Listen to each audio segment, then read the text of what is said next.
Yo mga boss, ngayong umaga na, UFC 319 live sa Chicago. Magpabanggaan na para sa middleweight title ang undefeated monster na si Khamzat Chimaev at ang reigning champ na si Dricus du Plessis. Pero hindi lang yan ang dapat abangan dahil solid ang buong main card.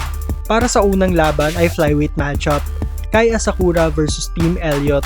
Pareho naging title challenger, isang seasoned veteran at Japanese champ sa kanyang pangalawang UFC fight. Si Asakura galing Rizin at lumaban agad sa champion na si Pantoja sa debut niya.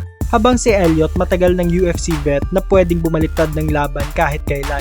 Para sa pangalawang laban ay middleweight matchup, si MVP vs Jared Cannonier. Matinding striking battle ang aasahan dito. Si MVP, kilala sa flashy and unpredictable style.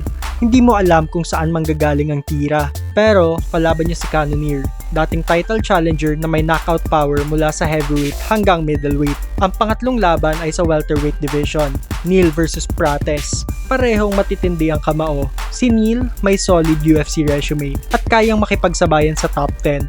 Si Prates naman, knockout artist na gustong patunayan na belong siya sa 8 ng division. Para sa co-main event ay featherweight matchup, Lerone Murphy vs Aaron Pico. Itatry ni Murphy na depensahan ang kanyang undefeated record laban sa powerhouse wrestler na si Aaron Pico. UFC debut pa lang ni Pico pero mataas na ang expectation.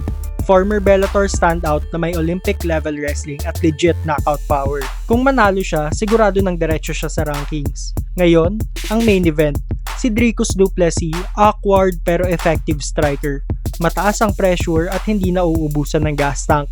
Siya ang current champ at kayang dalhin ang laban kahit saan. Kalaban niya si Khamzat Chimaev, undefeated beast na kilala sa explosive wrestling at early finishes. Pero tandaan, matagal na rin siyang inactive at may history ng cardio issues. Para sa akin, kung ma-takedown agad ni Khamzat si Dricus sa round 1 or 2, posibleng matapos niya ang laban. Pero kung tumagal to hanggang round 3, lalamang si du Plessis, masanay siya sa digmaan at mas proven ang cardio. UFC 319, ngayong umaga na yan mga boss. Don't forget to like, subscribe, and hit that notification bell so you won't miss our next video. This is Tap Out Knockout and we'll see you in the next one.